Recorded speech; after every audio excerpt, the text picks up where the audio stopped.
is your bridge to the land and people of Israel.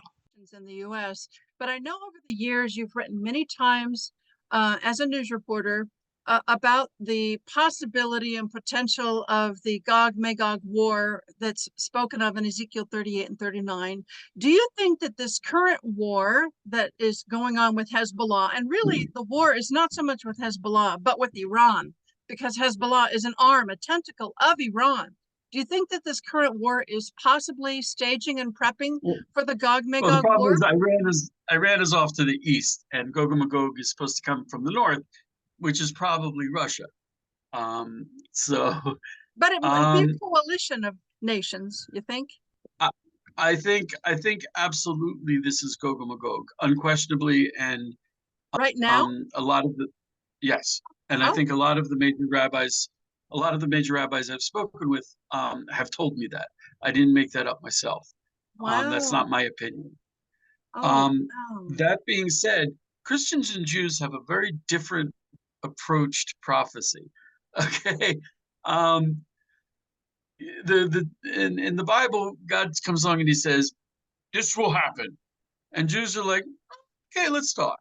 Okay, we negotiate. I did write an article a couple of years ago, a very important Rav said that Gog and Magog was supposed to be fought in Israel and was supposed to be devastating for Israel. He said, but Hashem we've worked hard. We've done a lot of mitzvahs, which is what Hashem cares. He doesn't like blah, blah, blah. He wants to see that we follow his word, his Torah. And he sees that after 2,000 years, we were faithful to his word, and we kept doing the commandments, and we're still doing the commandments. No one's 100%, but if you're not 100%, it doesn't mean you throw the book out. So we've been doing the commandments. We've been faithful to the covenant, and the covenant is back. The covenant is the land, and due to that merit, Gog and Magog, according to this very important Rav, I have to send you the link to this article. He said it's not going to be in Israel, and it's not going to be devastating.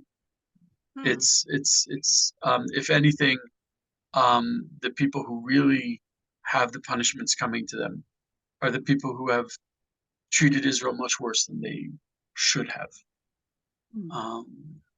If you treat Israel bad, Hashem doesn't ignore it. He's not going to turn around and say, "Oh, I wrote that the war is going to be in Israel, so that's what it's going to be." It's going to be more like, "I wrote that the war is going to be in Israel, and you did this to Israel, and now you are going to get it paid back." And I think that, and the Rav said that's what it's going to play out as. It's going to be, the nations that rose up against Jerusalem will get their comeuppances, and we're actually seeing that. I mean, Russia should have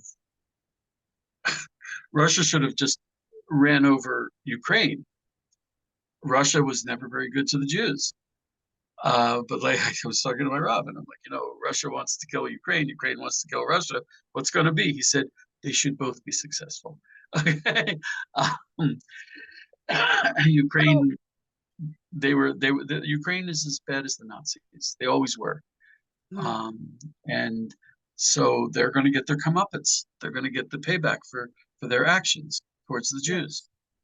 Not because the Jews, but we're the litmus test. We're the one that God looks at and says, "See these people? Show me who you are." Oh, you hate the Jews? Now I know who you are.